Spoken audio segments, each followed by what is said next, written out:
दोस्तों स्वागत है आज का ये वीडियो में। आज हम क्लास 10th का प्रथम क्लास लेकर के आए हैं। तो चलिए बिना देरी का हम चलते हैं क्लास की तरफ।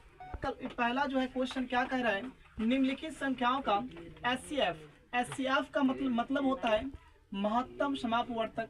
ज्ञात करने के लिए यूक्लिड विभाजन एल्गोरिथम का प्रयोग कीजिए। सवाल की तरफ जाने से पहले हम यूक्लिड विभाजन प्रेमिका या यूक्लिड विभाजन एल्गोरिथम क्या है इसके बारे में जानना बहुत ज़्यादा जरूरी है। तो चलिए हम सबसे पहले ये समझते हैं यूक्लिड विभाजन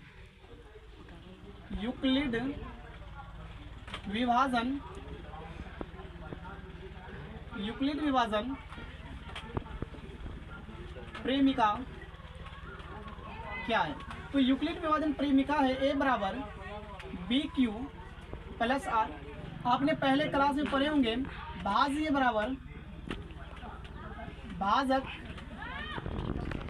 गुना भागफल प्लस शेषफल। यानी ए क्या होता है, ये जो है ये भाज्य होता है, बी भाजक हो गया, क्यू भागफल हो गया और आर शेषफल हो गया। यहाँ कुछ कंडीशन है जिसको समझना बहुत ज़्यादा ज़रूरी होता है।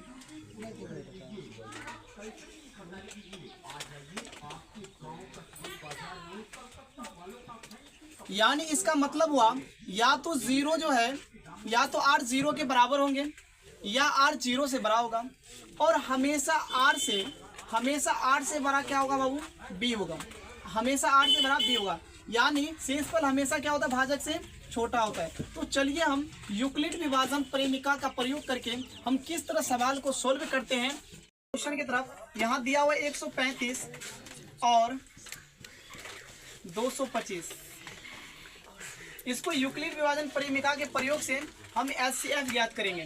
क्या ज्ञात करना है, एचसीएफ ज्ञात करना है। सबसे पहले हम क्या लिखेंगे, हल लिखेंगे। और यानी जो बड़ा है वो ए होता है, जो छोटा है वो क्या बाबू, बी है।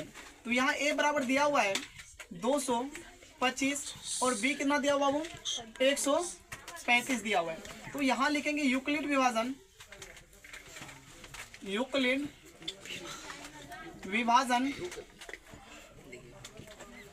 प्रेमिका।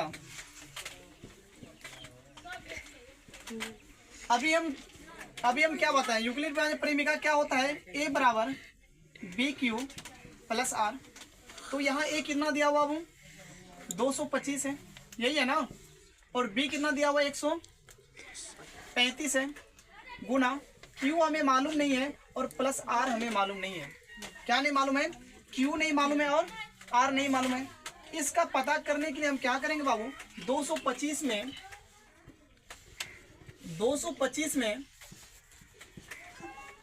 135 से क्या देना है, भागा देना है। तो यहाँ जब 135 से भाग देंगे तो 135 दूना कितना हो जाता है, 135 दूना कितना होगा, 270 होगा ना। 135 दूना 270 हो जाता है, लेकिन मेरे पास कितना 225 है, तो एक बार लगेगा। यानी 135 को कितना बार पढ़े, एक बार पढ़े। फिर इसको क्या करना है, घटा देना है। 5 में से 5 जाएगा, 0 हो जाएगा ना।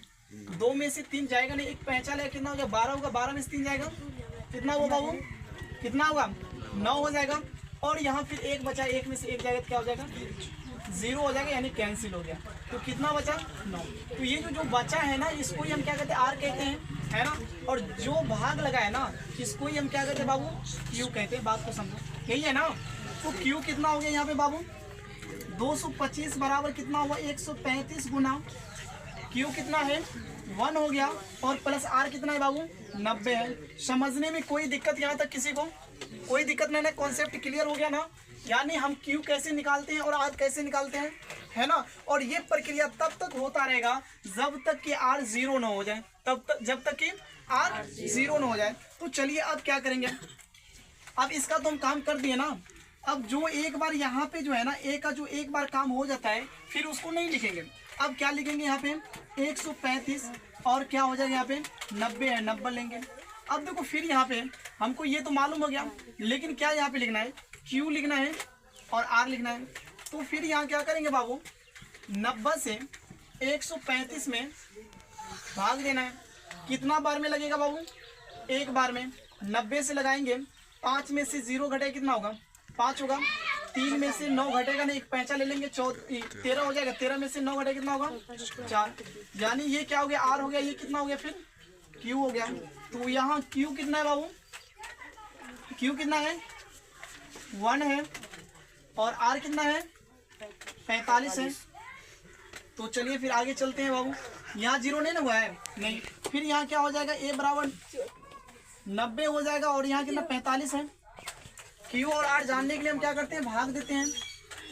तो 90 में कितना से भाग देंगे बाबू, 45 से भाग देंगे, कितना से देंगे, और 45 को कितना बार पढ़ेंगे तो 90 हो जाएगा, 2 बार ना, तो 2 बार हमने पढ़ दिए तो कितना 90 हो गया। और यहाँ जब कैंसिल होती है 0 0 हो गया है ना।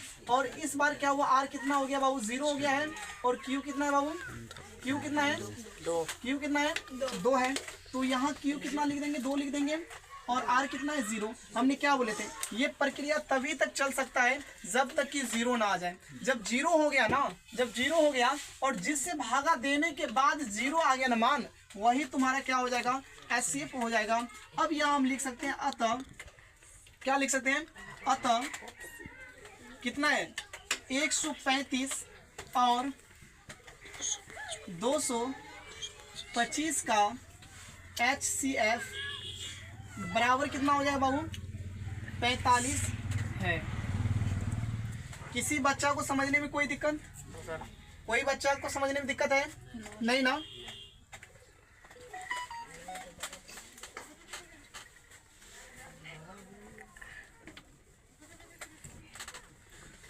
तो चलिए हम दूसरा सवाल की तरफ चलते हैं। दूसरा सवाल क्या कर रहे हैं, यहाँ पे दूसरा सवाल है बाबू 196 और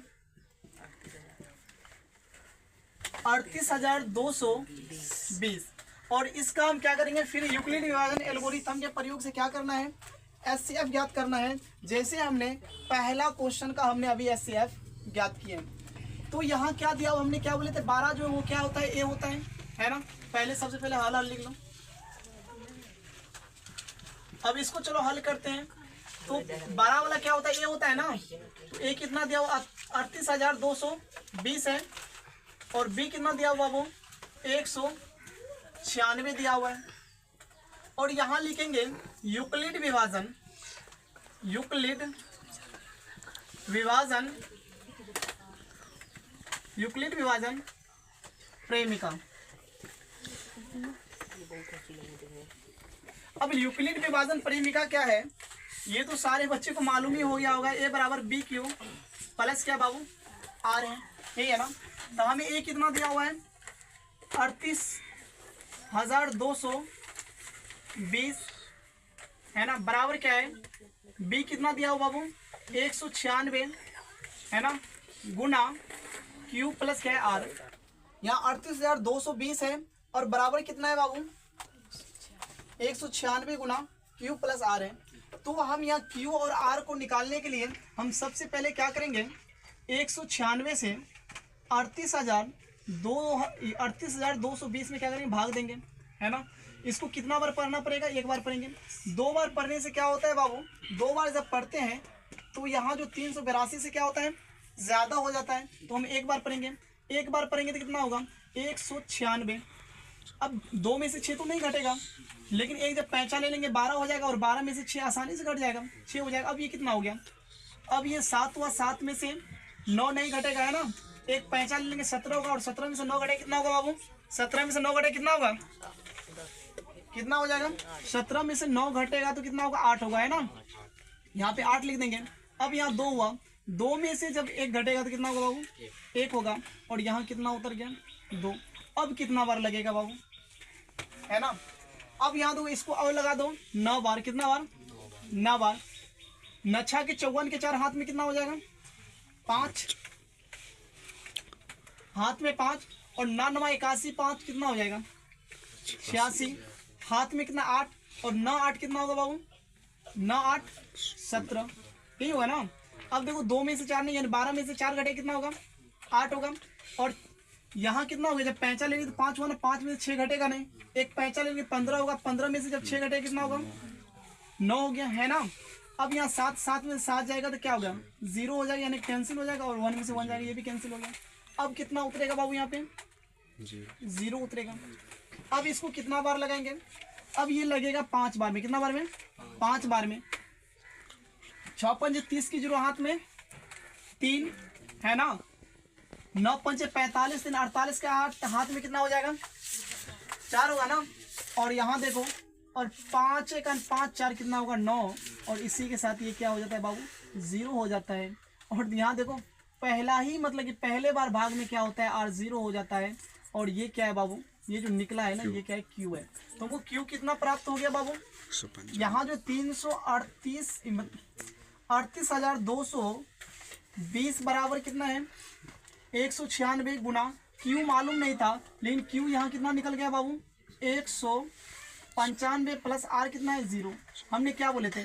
जब तक R 0 नहीं होगा तब तक हम क्या करेंगे? अपने प्रक्रिया को आगे लेके जाते रहेंगे। लेकिन यहाँ देखते हैं पहला ही बार में क्या होता है? R 0 हो जाता है। और 0 जो हो रहा है किससे हो रहा है बाबू? 196 से भागा देने के बाद हो रहा है। तो इसको हम यहीं पे लिख सकते हैं। अतः 196 और 38,220 का HCF बराबर कितना हो जाएगा? 196।